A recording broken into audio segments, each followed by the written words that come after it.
வணக்கம். Good evening மங்கி stable vlog. நல்லா இருமல், நல்லா கொஞ்சம் கஷ்டப்பட்டு பேச வேண்டியதாக இருக்குது. ஃபீவர் ஒன்று போயிட்டு வந்துச்சு லைட்டாக 2 நாள். அலர்ஜி காஃப் ஒன்று பிடிச்சிக்கிச்சு, மற்றபடி ஒன்றும் இல்லை, போச்சு. இன்றைக்கி ஆஃபீஸில் இன்றைக்கி எதுவும் பண்ணல. கொஞ்சம் வீட்டு பிரச்சனை, மண்டை காஞ்சி போய் போனால் உட்காந்துட்டேன். யாரும் வரல இன்றைக்கி பெருசாக ஆஃபீஸில், கம்மியான பேர் தான் இருந்தோம். இப்போ சாயந்தரம் போனால் பொன்மான் பார்த்தோம். பொன்மேன் இந்த படம் இருக்குல்ல, மலையாள படம், பசில் ஜோசப். அது பார்த்தோம், ரொம்ப சூப்பராக இருந்துச்சு, ரொம்ப அருமையாக இருந்துச்சு. ஒரு கல்யாணத்துக்கு நகை தேவைப்படுது, ஆனால் கல்யாண டைம் ரொம்ப கம்மியாக இருக்குது, அதுக்கு காசு ரெடி பண்ண முடியலன்னா நகைக்கடைக்காரங்க ஒரு ஏஜெண்ட்டை வச்சு நகையை தந்துடுவாங்க. கல்யாண டைமில் மொய் வரும்ல, அதில் நீங்கள் நகையோட காசை அப்புறம் கொடுத்துடலாம். அப்படி ஒரு விஷயம். அப்படி பசில் ஜோசப் ஒரு ஏஜெண்ட்டாக வர இடத்துல நினச்ச மாதிரி வண்டி காசு வரல, அதனால் நகை மாட்டிக்குது. அதுக்கான மீதி நகையை எடுக்கணும்னு சொல்லிட்டு போனால் அந்த பொண்ணு ஒரு பிரச்சனை பண்ணுற ஊருக்கு தப்பிச்சு போயிடுது. கல்யாணம் பொண்ணு போய் நகையை வாங்கிட்டு வரணும், அப்போ தான் பாஸ்கிட்ட போனால் வேலை நிற்கும். அப்படிப்பட்ட ஒரு கதை. அதை பார்த்து முடித்தோம், அவ்வளோதான். அப்புறம் இது பிக் பாஸ் சீசனு, நேரமும் அந்த மீமு ட்ரோலு இதெல்லாம் போது. நான் பிக் பாஸ்லாம் நான் வீடியோ போகலாமா, கொஞ்சம் காசு பார்க்கலாமாலாம் யோசித்தேன். ஆனால் அந்த கருமத்தை பார்க்கவே எனக்கு மனசு வரல. சொன்ன மாதிரி திவாகர் உள்ளே விட்டு போயிட்டாங்களா, அது விட்டு தான் அழுதுகிட்டு. இந்த மாதிரி கண்டஸ்டன்ஸ்லாம் ரொம்ப ஒரு மாதிரி ஏதோ போன முறைலாம் அவங்க கேஷுவலாக வருவாங்க, ஷோ போகும்போது ஏதோ ஒன்று கிறுக்குத்தனமாக பண்ணுவாங்க. போட்டிருக்கிற அத்தனை பேர் ஒரு மாதிரியாக இருக்கிறாங்க, யாருமே ஒரு பேலன்ஸ்டாக இல்லை. ஏதோ ஒரு மாதிரி கிரிஞ்சு ஷோ மாதிரி போயிட்டுருக்கு இந்த சீசன். எதுவுமே நான் பார்க்கவும் போகிறதில்ல, பார்க்கவும் இல்லை. நிறைய பேர் ஸ்கிரிப்டர்லாம் கேட்பாங்க, பிக் பாஸ்லாம் ஸ்கிரிப்டர்லாம் பண்ண வேணாம், குழப்பவாதிங்க ஒரு 10 பேரை போட்டு ஆட்டோமேட்டிக்காக 5 நாளைக்கு மேலே ஒருத்தங்க பார்த்துட்டு இருக்கும்போது ஃப்ரெண்ட்ஸாக இருக்கவங்களே அடிச்சுப்போம், அடிச்சிக்க மாட்டாங்களா என்ன, போச்சு. அப்புறம் நான் தீபாவளி நாள் நெருங்குது, அதான் இன்னும் கொஞ்சம் நாள் எல்லாம் ஊருக்கு கிளம்ப ஆரம்பிப்பாங்க சேனல் பசங்களாம். சேனலுக்கெலாம் பிரேக் விட்டுருங்க, கொஞ்சம் வீடியோலாம் கொஞ்சம் ரெஸ்ட்டு விடுங்கன்னு இருக்கேன். சுத்தமாக முடியல, நிறைய வேலை போட்டு அலைஞ்சிக்கிட்டு இருக்கு, அது போச்சு. அப்புறம் புக்கு படிச்சுக்கிட்டு இருக்கேன். நிறைய இந்த கந்தாரா பார்த்தோன்னே நம்மளோட நாட்டுப்புற தமிழக நாட்டார் தெய்வங்கள்லாம் தேடிக்கிட்டு இருக்கேன். கந்தாரா பார்த்தேன்ல, சொல்லவே இல்லை. நாளைக்கு பொறுமையாக பேசுகிறேன் அந்த படத்தை பற்றி, ரொம்ப நல்லா இருந்துச்சு. மங்களூரில் பார்த்தேன்.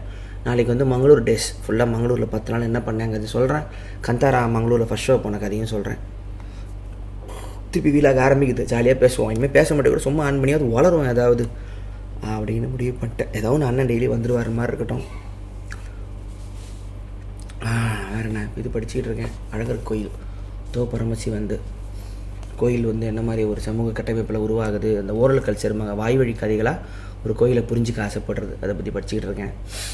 அப்புறம் வீலாகில் காந்தாரா ஸ்பெஷல் போட்டேன். காந்தாரா தெய்வங்கள்னு மங்களூர் ஃபேன் ஒருத்த பையன் பிரஜ்வால்னு, அந்த பையன் அங்கே இருக்கிற துளு பேசி அங்கே பழக்கம் இருக்கிற ஒரு ஆள். அந்த துளு தெய்வங்கள் படத்தில் காட்டுற பஞ்சரொலி குளிகா அதெல்லாம் கும்பிட்ற ஒரு ஆள். பூதகோளெல்லாம் நேரில் அவனே பண்ணி பார்த்துருக்கான். ஸோ அவன் மூலமாக ஒரு பாட்காஸ்ட் ஒன்று பேசி அண்டர்ஸ்டாண்ட் பண்ணிக்கிட்டேன் அந்த படத்தையும், அந்த ஜனங்களோட மக்கள் வாழ்வியலை, துளு ஜனங்க தனி ஜனங்க அவங்கள பற்றி பேசலாம் நாளைக்கு. அப்புறம் இது விஞ்ஞான பைரவா தந்தான 112 மெடிடேஷன் டெக்னிக் இருக்கிற புக்கு ஒன்று இருக்குது. ஓஷோக்கு ரொம்ப ஃபேவரட். 112 டெக்னிக். நார்மலாக அந்த கிளாஸ் போகிறது, குருஜிக்கிட்ட போகிறது, இந்த சனாயமாக அந்த பிரணாயமாக எடுத்து 60,000 கொடுக்கறதெல்லாம் போட்டு தான் நம்ம மாட்டிக்கிட்டு ஆசனத்தில் மாட்டி ஸ்கேமில் மாட்டுறோம். இதெல்லாம் பப்ளிக் டொமைன் புக்காகவே இருக்குது. அதனால் இதெல்லாம் வாரம் ஒரு நாளைக்கு ஒரு டெக்னிக் மாதிரி நானே பேசி அதை பற்றி என்னென்ன இருக்குதுன்னு சொல்லலாம். நம்மளே ஓப்பன் சோர்ஸாக ஆக்கிக்கலாம். நானே ஒரு சாமியார் ஆயிடலான்னு இருக்கேன் பேசாமல். போது அந்த இது அவார்ட் ஃபங்க்ஷன் கிளிப்பெல்லாம் வந்துச்சு. மிஷ்கின் சார் இவங்க ஹரிஷ் கல்யாண் கூட பேசினது வந்துச்சு. அதுக்கப்புறம் நம்ம பைசனோட pre release event, Bison trailer வந்திருக்கு. சொல்ல மறந்துட்டேன். பைசன் ட்ரெய்லர் என்னமா இருந்துச்சு. மாறி அவரோட ட்ரெய்லரெல்லாம் அவர்கிட்ட அந்த ஃப்ரேமிங் கம்போஷன்லாம் ரொம்ப சூப்பராக இருக்கும். அது எப்படின்னா, நம்ம டெய்லி பார்க்குற சராசரி இடத்துல ஒரு அழகியல் ஒன்று இருக்குமாங்களே, நமக்கே தெரியாது. மற்ற படத்தை அந்த இடத்த காட்டியிருப்பாங்க, ஏதோ மாதிரி இருக்கும். ஆனால் அவர் படத்தில் கர்ணன் ஆகட்டும், பரியரும் பெருமாள் ஆகட்டும், பைசன் ட்ரெய்லராக இருக்கட்டும், வாழையாக இருக்கட்டும், அது ஏதோ அது பெயிண்டிங் மாதிரி இருக்கும். ரொம்ப பெருசாக கிராண்டாக இருக்கார். இப்போ இந்த ட்ரெய்லரில் பார்த்தீங்கன்னா ஒரு ரோட்டில் துருவ ஓடியாருவார், அது அவ்வளோ அழகாக இருக்குது.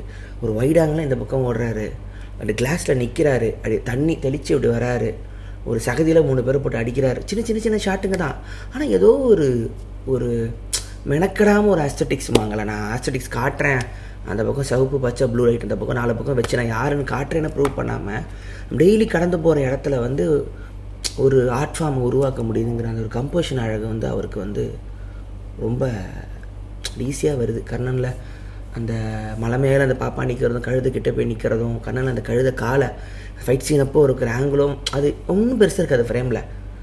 அது பயங்கர இயற்கை சார்ந்த இடம் மாதிரி கூட இருக்காது.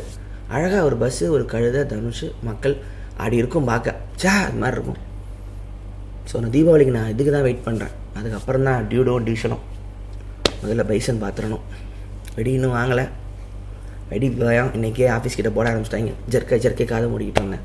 தீபாவளிலாம் எனக்கு உண்மையிலே கடுப்பாக இருக்கும். காலைல 6 மணிக்கு காதை மூடணுன்னா நைட்டு தான் எடுப்பேன். அது ஒரு பெரிய நான் வெடிக்க மாட்டேன். என்ன வெளி இந்த கம்மி மத்தாப்பு சாட்டை கூட தம்பி தான் வெடிப்பான், சரவடிலாம். நான் அதான் ஒன்று மட்டும் பேருக்கு வச்சுட்டு வந்துடுவேன். அது நமக்கு இந்த ரொம்ப அவ்வளோ வயலன்ஸ்லாம் ஆகாது. அதான் வேறு என்ன, கிளைமேட்டு கொளுத்துது இன்றைக்கி கொஞ்சம் தேவலாம். அவ்வளோதான். இந்த மாதமே தீபாவளியில் ஓடிடும். பாதி மாதம் ஓடிச்சு. என்ன பண்ணுறதுன்னு பார்க்கலாம். ஓகே சரி, பாருங்கள். அடுத்த வேலையை பார்ப்போம். Okay, triple vlog. Good night monkeys.